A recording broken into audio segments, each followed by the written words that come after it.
श्री भूपेश बघेल जी, श्री अजय कुमार लल्लू जी, श्री नसीमुद्दीन सिद्दीकी जी, श्री प्रदीप जैन आदित्य जी, ब्रिजलाल खाबरी जी, राकेश सचान जी, श्री जयवंत सिंह जी, श्री आलोक चतुर्वेदी जी, श्री विक्रम सिंह जी, श्री नीरज दीक्षित जी, श्री विजेंद्र व्यास जी, showman भाई जी, श्री जगदीश नारायण शर्मा जी, श्री सुरेंद्र सिंह जी सरसेला, श्री तुलसीदास लोधी जी, यहाँ पर उपस्थित सारे नेतागण, कांग्रेस पार्टी के पदाधिकारी, सचिव, महासचिव, आप सबका इस सभा में स्वागत। इसके साथ साथ बुंदेलखंड के सब भैया बहनन को राम राम और सब मोड़ियन को बहुत बहुत प्यार। हमारे बड़े भाग की हमको आल्हा उदल रानी लक्ष्मीबाई, झलकारी बाई, महाराजा छत्रसाल, दीवान हरदौल जो, राष्ट्र कवि मैथिली शरण गुप्त, स्वामी ब्रह्मानंद महाराज की महान और वीरों की धरती पर आबे को मौका मिलो। महोबा वालों, यहाँ आकर मुझे बहुत खुशी हो रही है और एक तरह से थोड़ा दुख भी है। 2 हफ्ते पहले मैं आप ही के बुंदेलखंड में ललितपुर गई थी। मैंने सुना कि 2 किसानों ने आत्महत्या की है और 2 किसानों की मृत्यु खाद की लाइन में खड़े खड़े हो गई। तो मैंने सोचा कि मुझे जाना चाहिए, मिलना चाहिए। और जो मैंने देखा, जो मैंने सुना, उससे मुझे खास तौर पे बुंदेलखंड के लोगों के लिए बहुत दुख हुआ। जब मैं वहां पहुंची तो एक छोटे से घर में उन किसानों के परिवार के सदस्य बैठे थे। मैंने उनकी विधवाओं से बात की, उनकी बेटियों से बात की, उनके भाइयों से बात की। पता चला कि सिंचाई का पानी नहीं मिल रहा था। अचानक 2-3 दिनों के लिए अच्छी तरह से बारिश हुई। जब बारिश हुई तो बहुत खुश हो गए थे। उन्होंने सोचा कि अगर अच्छी खाद डाल दूं तो फसल अच्छी तरह से उग जाएगी। तो खाद वितरण केंद्र में गए। वहां पे उन्होंने लाइन लगी थी, लाइन में खड़े हो गए। 2-3 दिन लाइन में खड़े रहे। घर नहीं आए, कुछ खाने को नहीं मिल रहा था, जो भी आसपास मिल रहा था वो मिल गया। पीने को पानी नहीं मिला। लाइन में खड़े खड़े उनकी मृत्यु हो गई। जो 2 किसानों ने आत्महत्या की, वे भी लाइन में खड़े खड़े मायूस हो गए। खाद खत्म हो गई, उनकी बारी नहीं आई। 2.5 लाख 3 लाख का कर्ज था। घर आए, कुछ कहा नहीं किसी से, चुपचाप से चले गए दूसरे कमरे में, आत्महत्या कर ली। तो जब मैं परिवारों से बात कर रही थी तो पता चला कि तमाम किसान इस पूरे बुंदेलखंड में कर्ज में डूब रहे हैं। खाद का वितरण सही ढंग से नहीं होता, बल्कि उसके बाद जब हम खाद के केंद्र में, वितरण केंद्र में गए तो वो सरकारी केंद्र बंद पड़ा था। 2 प्राइवेट केंद्र खुले थे, उसमें लाइनें लंबी लंबी लगी थी। खाद नहीं मिल रही है, मटर, चना, गेहूं का दाम नहीं मिलता, सिंचाई के लिए पानी नहीं है। भूपेश बघेल जी ने कहा कि आवारा पशु की जो समस्या है वो सिर्फ उत्तर प्रदेश में नहीं है, सिर्फ बुंदेलखंड में नहीं है, छत्तीसगढ़ में भी थी। लेकिन जब सरकार की नीयत ठीक थी, इनकी सरकार ने एक ऐसी व्यवस्था बनाई, ऐसी योजना बनाई कि अब वहां पे यह समस्या नहीं है। वो कह रहे हैं कि गोबर को भी खरीदते हैं, किस लिए? ताकि ये समस्या दूर हो, ताकि आवारा पशु न घूमे। यहाँ उत्तर प्रदेश की सरकार तो ये मानती और पहचानती भी नहीं है कि ये एक बड़ी समस्या है। हम 2019 के चुनाव में जब यहाँ आए थे तो मुझे याद है कि यही समस्या सब किसानों ने बताई। आज 2 साल हो गए हैं, 3 साल होने को जा रहे हैं, अभी भी ये समस्या, इस समस्या को हल करने के लिए कुछ नहीं किया गया है। 1500 किसानों ने आत्महत्या की है सिर्फ बुंदेलखंड में। आप सब जानते हैं कि महंगाई किस तरह से बढ़ रही है, डीजल और पेट्रोल का क्या दाम हो चुका है। यहाँ से बहुत पलायन होता है, और पलायन इसलिए होता है क्योंकि रोजगार बुंदेलखंड में नहीं मिलता। आपने देखा कोरोना के समय जिनका जहां बड़े बड़े शहरों में बुंदेलखंड के भाई बहन थे, उनको किस तरह से घर आना पड़ा। पूरा परिवार पैदल चल रहा है, नंगे पांव चल रहा है, खाने को नहीं है, कोई मदद नहीं है सरकार से। जब कांग्रेस पार्टी ने कहा कि हम बसें देंगे तो सरकार ने बसें ली नहीं हमसे, और अब जब इनकी बड़ी बड़ी मीटिंग होती है तो बसों की लाइन लग जाती है कि बस भरो, लाइए मीटिंग में लिए कि दिखे कि कितनी भीड़ आई है हमारी मीटिंग में। लेकिन जब जरूरत थी आपको, जब आपके बेटे, आपके भाई बहन दिल्ली से, अन्य शहरों से पैदल यहां आ रहे थे क्योंकि लॉकडाउन अचानक किया गया बगैर उनके बारे में सोचे, तब ये सरकार कहां थी? तब इनकी बसें कहां थी? आपको मालूम है कि नहीं कि आज देश में किसान की आय 27 रुपए है प्रतिदिन, केवल 27 रुपए। जब मैं ललितपुर गई, उसी के 2-3 दिन बाद प्रधानमंत्री जी ने झांसी में एक बड़ी रैली की, शायद यहां महोबा भी आए, अपने जहाज में आए झांसी। आपको मालूम है कि वो जहाज कितने रुपए का है? 8,000 करोड़ का वो जहाज, वो एक जहाज प्रधानमंत्री जी का है। उस जहाज में वो यहां आते हैं भाषण देने के लिए, लेकिन आपकी आय नहीं बढ़ा पाते। उस जहाज में आते हैं लेकिन किसानों का कर्ज माफ नहीं कर सकते। आपको मालूम है कि प्रधानमंत्री जी के बड़े बड़े उद्योगपति मित्रों की आय कितनी है? प्रतिदिन 10,000 करोड़ रुपए कमाते हैं, और आप 27 रुपए में कमा रहे हैं, और आपके लिए ये सरकार कुछ नहीं कर रही है। आपने देखा कि कांग्रेस की सरकार जब थी तब बुंदेलखंड में एक विकास का पैकेज आया था, उसके जरिए बहुत कार्य किए गए थे। हम ये सब परिस्थितियों को देखकर हमने ये तय किया है कि अगर हमारी सरकार आएगी तो किसानों का पूरा कर्जा माफ किया जाएगा। आपने छत्तीसगढ़ के मुख्यमंत्री जी से सुना कि उन्होंने कितने कर्ज माफ किए हैं छत्तीसगढ़ में। इससे पहले देश भर में 72,000 करोड़ रुपए का कर्जा कांग्रेस पार्टी ने माफ कराया। आपको गेहूं और धान का जो दाम है वो 2500 रुपए आपको मिलेगा अगर हमारी सरकार आएगी। हमने ये भी तय किया है कि सबकी बिजली का बिल हाफ किया जाएगा। कोरोना काल में कई ऐसे लोग थे, खास तौर से जो छोटे दुकानदार और छोटे कारोबार चलाते हैं, जिनको बिल भरनी पड़ी लेकिन कारोबार बंद हो चुका था क्योंकि लॉकडाउन की वजह से, कोरोना की वजह से बहुत नुकसान हुआ।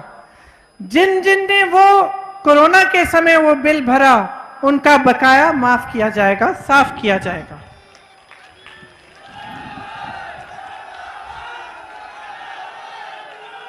हमने ये भी तय किया है कि जो आवारा पशु की समस्या है उसको दूर करने के लिए जो छत्तीसगढ़ में मॉडल है वही हम यहाँ पे भी करवाएंगे, ताकि यहाँ पे भी जो ये समस्या इतनी बड़ी हो चुकी है कि मेरी बहनें भी रात रात, मैंने सुना है कि आप भी रात रात खेत में बैठी रहती हैं आवारा पशुओं को भगाने के लिए, मेरे भाई भी बैठते हैं, तो ये समस्या इससे दूर हो जाएगी। आप सब जानते ही हैं, मुझसे अच्छी तरह जानते हैं कि बेरोजगारी कितनी है प्रदेश में। जहां जहां मैं जाती हूं नौजवान दिखते हैं, बहुत पढ़े लिखे भी होते हैं।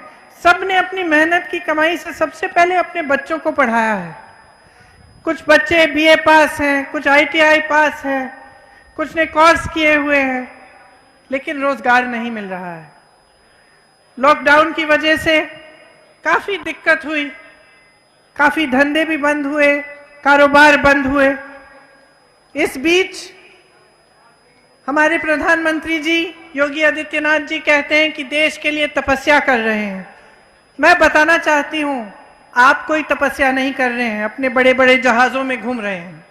तपस्या इस देश का श्रमिक कर रहा है, इस देश का नौजवान कर रहा है।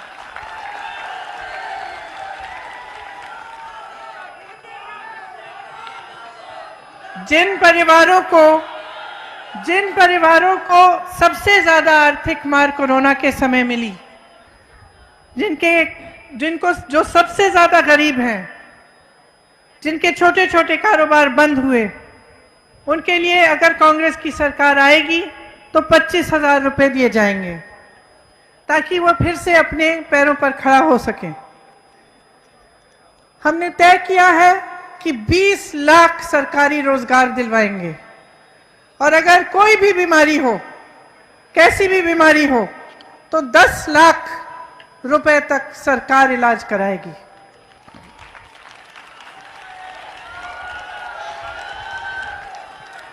एक बुंदेली कहावत है, लबरा बड़ा कि बोदा बड़ा। तो आप जानते हैं कि कौन बड़ा।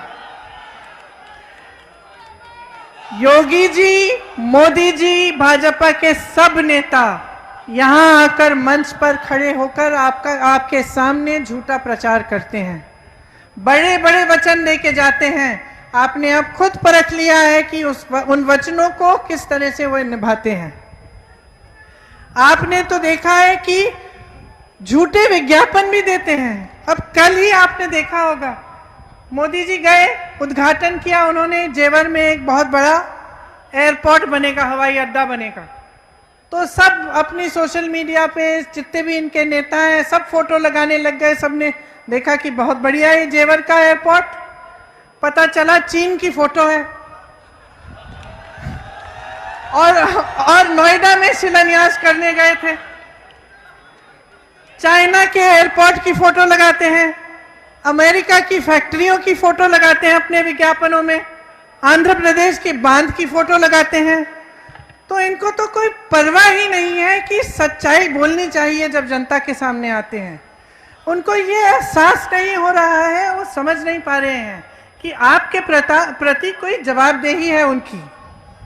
वे समझ रहे हैं कि उनका काम सिर्फ चुनाव में झूठे वचन देना, यहाँ आना, मंच पर तमाम आपके सामने वचन दें, उसके बाद आपको भूल जाएं, चुनाव जीत जाएं। उसके लिए कुछ भी प्रयोग हो तो ठीक है, धर्म का प्रयोग करेंगे, जाति का प्रयोग करेंगे, अलग अलग प्रयोग करेंगे। अब देखिए, कोई नहीं कहता कि जाति का अधिकार आपको नहीं मिलना चाहिए, आपको पूरी तरह से मिलना चाहिए।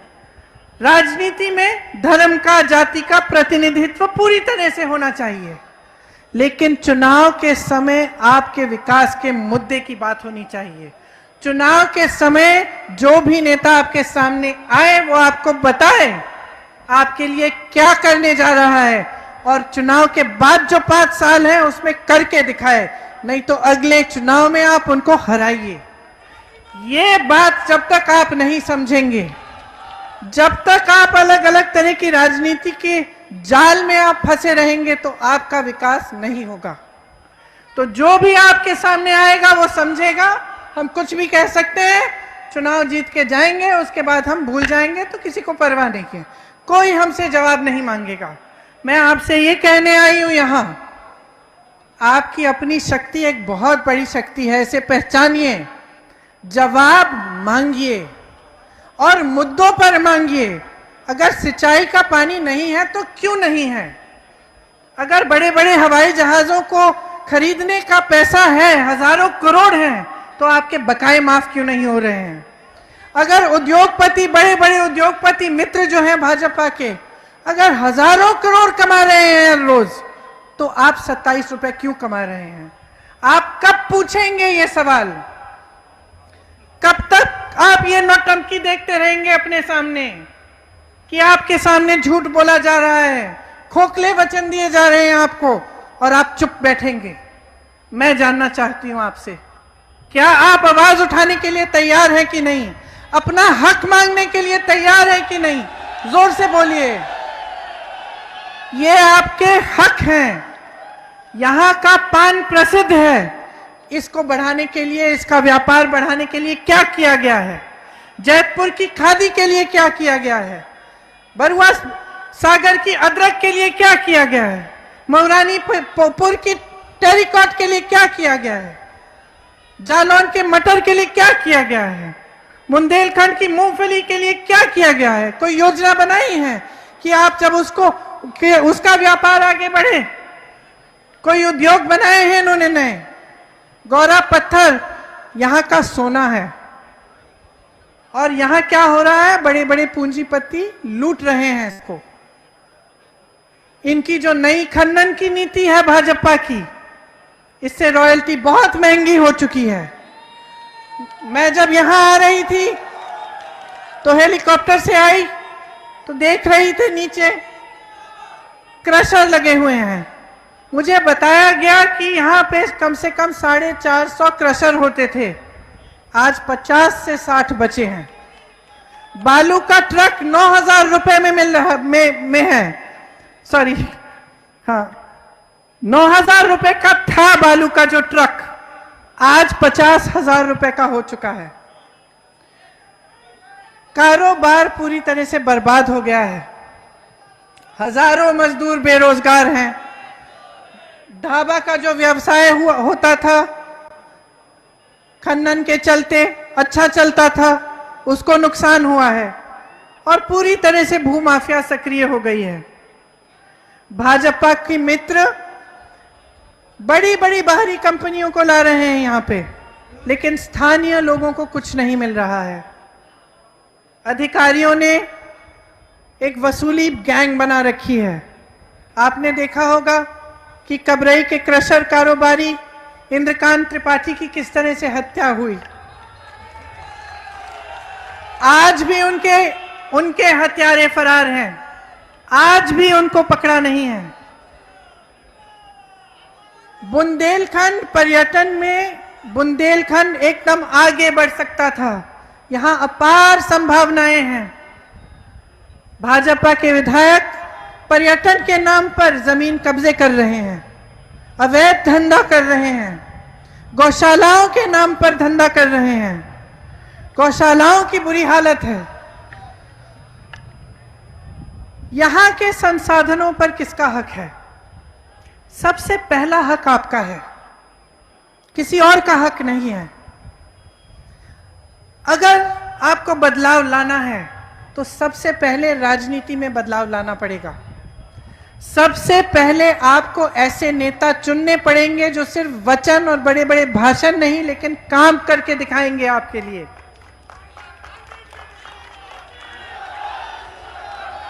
हमने ये तय किया है कि बुंदेलखंड के लिए एक स्थायी बुंदेलखंड विकास का बोर्ड होना चाहिए।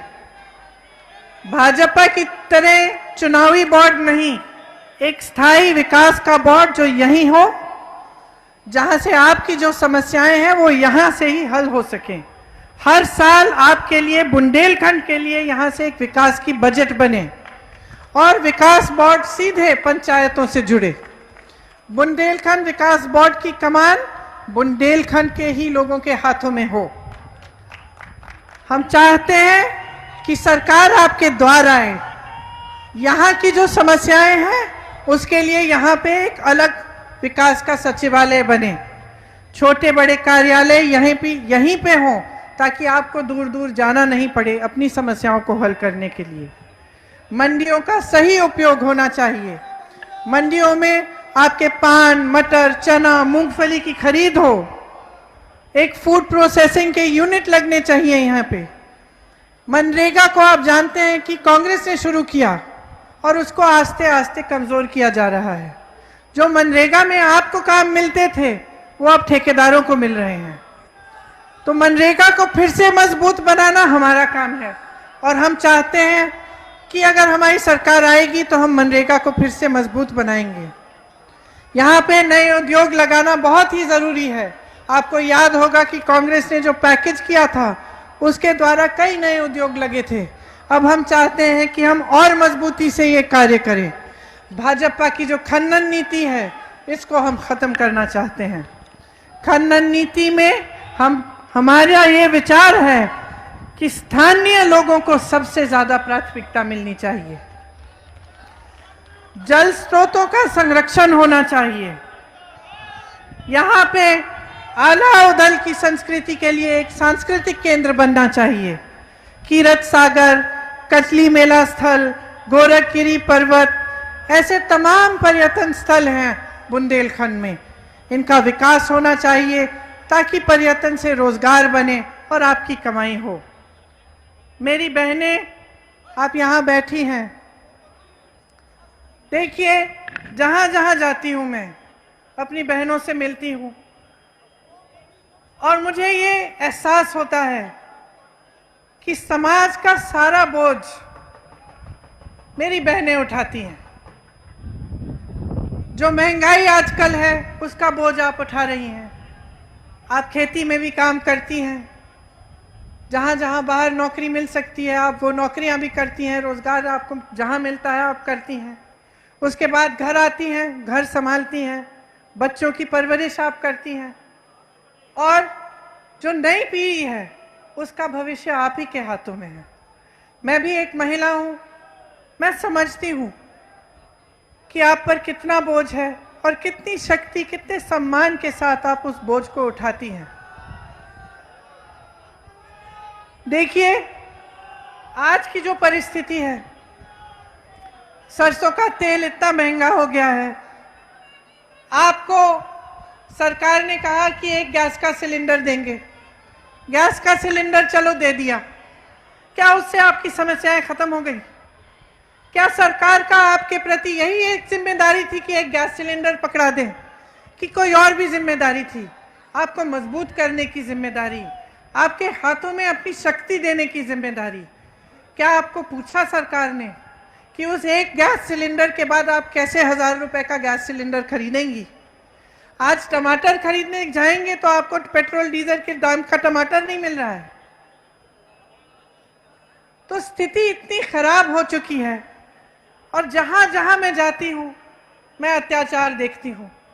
कल इलाहाबाद में गई, एक परिवार से मिली, पूरे परिवार को मार डाला, गला काट दिया, पिता का गला काट दिया, 10 साल के बच्चे का गला काट दिया और माँ और 17 साल की बेटी का बलात्कार करके मारा, उनको मार डाला। और महिलाएं रो रही थी, वह कह रही थी एक ही पुरुष है अब हमारे परिवार में, ये बाहर काम करते हैं, हम अकेली अपनी सुरक्षा कैसे करेंगे? हमें कौन देखेगा? हमारे साथ इतना बड़ा हादसा हुआ है और सरकार हथियारों का के पक्ष में है, उनकी मदद कर रही है। वे भाजपा के नेता को जानते हैं, उनमें से एक भाजपा का एक छोटा मोटा नेता भी है। सरकार उनका संरक्षण कर रही है और हमारे लिए कोई नहीं है। और मुझे ऐसा लगा कि जहां जहां कुछ हो रहा है वहां ललितपुर में भी जिन किसानों ने आत्महत्या की, जो लाइन में जो गुजर गए, उन्होंने छोड़ा क्या?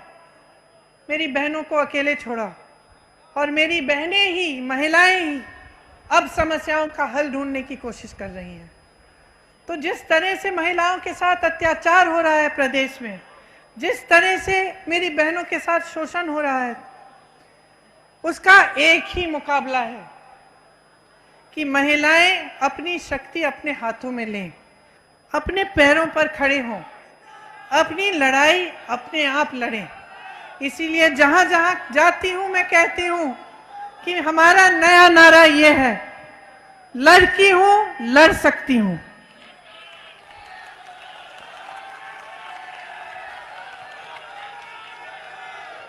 इसका मतलब क्या है? इसका मतलब है कि अब हम इंतजार नहीं करेंगे। हम इंतजार नहीं करेंगे कि कोई और आकर हमारी समस्या को सुलझाए। हम अपनी समस्या को सुलझाने के लिए खुद खड़े होंगे।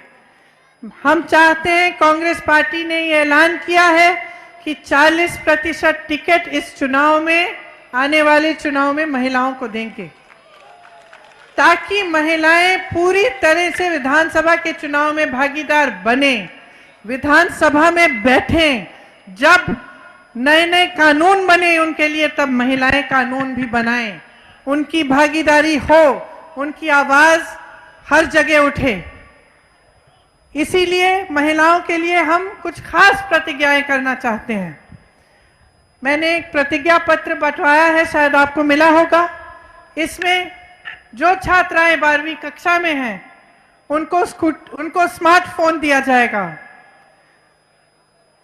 उनसे जो बड़ी हैं उनको स्कूटी मिलेगी।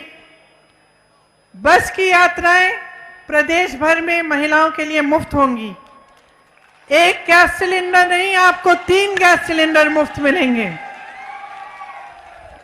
मेरी आशा बहू और आंगनवाड़ी की जो बहनें हैं अक्सर मुझसे मिलती हैं।